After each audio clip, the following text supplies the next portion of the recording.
Welcome to the Bearded Nerd Podcast, where I help new players and game masters learn, play, and grow their love for tabletop RPGs.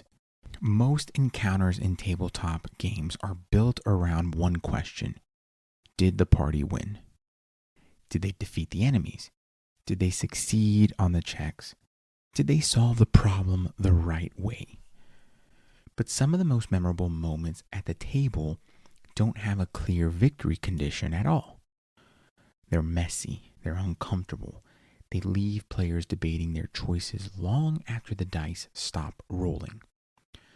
So today, we're talking about encounters that aren't about winning or losing. The social, moral, and environmental situations where success isn't binary and outcomes are shaped by values, trade-offs, and consequences. If you want your session to feel deeper and more human and more memorable, this episode is for you. So if you haven't already, subscribe to the podcast. Be sure to share this with your friends. And let's dive into this episode of the Bearded Nerd Podcast.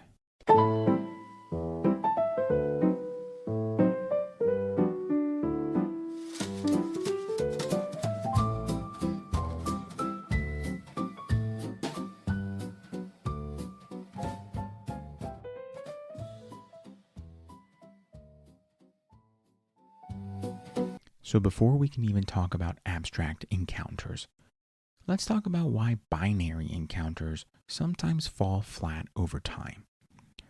A combat encounter is really easy to design because the goal is clear.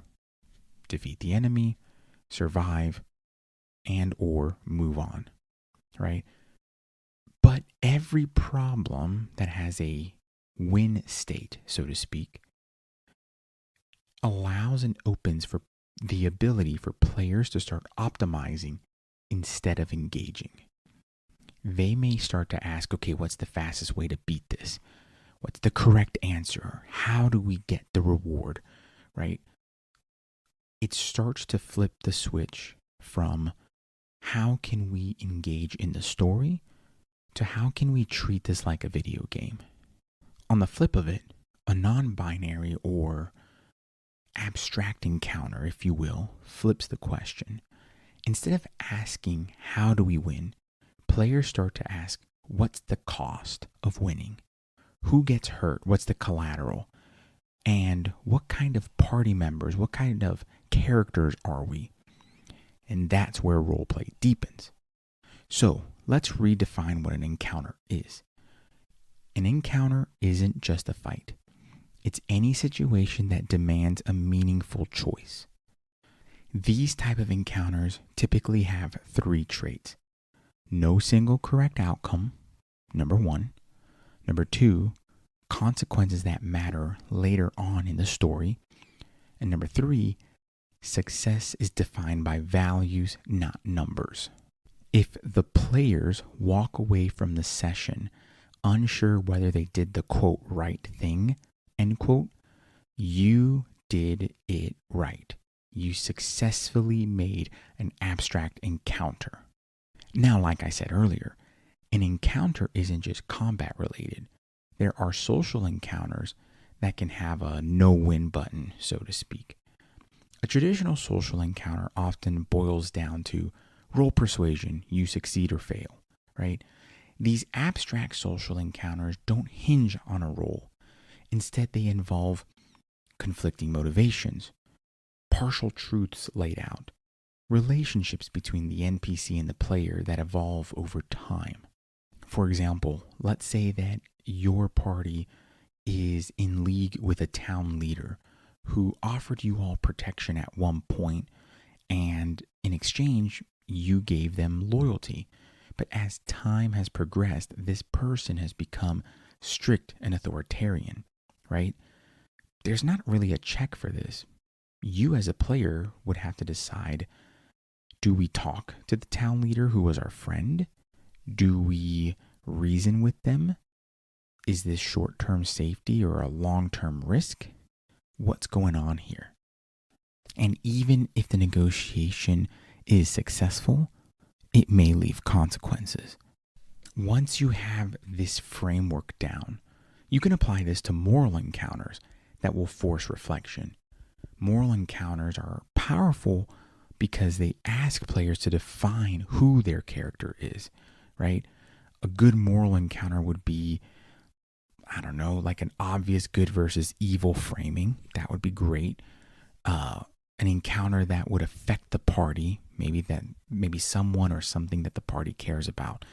A good example is, do you save one village now or stop a threat that will destroy another village later, right? There's no clean victory. There's only priorities. And as a GM, your role is not to judge the choice, but to let the world respond honestly. Now you may say to yourself, why does this even matter? Why do I need to create these environmental, moral, social combat encounters that seem ambiguous, that seem almost mysterious with no clear answer? The biggest reason is because sometimes life, current life, is ambiguous. There is 99.9% of the time a clear moral choice. But there's times where that 1% is clouded, where you have to discern what is right and what is wrong. So even then, 100% of the times, there is a moral choice, but that 1% is often gray. It's the same thing in a tabletop RPG. When you have those gray choices, you're reflecting the intensity of life, which therefore allows for the players to immerse themselves more into the game, to find more value and enjoyment in the game, right? Those things are what make running games awesome, is that when it feels real, that when your escapism feels real in the most beautiful way. And that's why we do this. So, how do we implement? How do we run these at the table? These are a few key practices that I would recommend. Number 1, don't telegraph the right answer. Be neutral. Number 2, let the players talk it out. When you present this choice, let the players talk it out. Number 3, let it sit in silence, right? It means that you give them a time to engage. And then you reflect the consequences through the NPC's reactions later on. So let the players trust in you and you trust in them to wrestle with that complexity. But let me give you a more tangible example. So let's say you have a session coming up and you have a quest. The quest is to find the sword of the ancient kings that would declare someone the monarch, very much like Excalibur. You start to then design the quest, the NPCs, who they're going to interact with, all the things that would support that. But you would also add, well, what if they didn't find the sword? What are the consequences to that? If they choose not to search for it, is there someone else searching for it? And if the person that finds the sword, right, is worse than the person that they could choose, what are the consequences with that too? So again, very simple way to construct this and to frame this, but you get the idea. You start to ask yourself the questions, well, why is this needed? What will happen if this doesn't occur, right? What's the cost? Who gets hurt? So on and so forth. These type of encounters that have no clear winner states and reminds players that their choices matter, not because they earned XP or gold, but because their choices are shaping the world. And let me repeat that.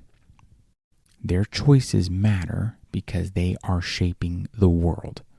They're immersing themselves into the world, and they are making the world alive. When you design moments that aren't about winning or losing, you invite players to engage with the story on a deeper level. If you want more prompts, frameworks, and ready to drop encounter ideas like these, grab the toolkit on Patreon. And if you are listening to this on Patreon, you can find prompts and you can find next steps on the associated post itself. Until next time, though, embrace the gray areas. Trust your table. Remember that sometimes the most meaningful victories don't feel like victories at all. Be kind to one another and keep gaming. Be blessed, y'all.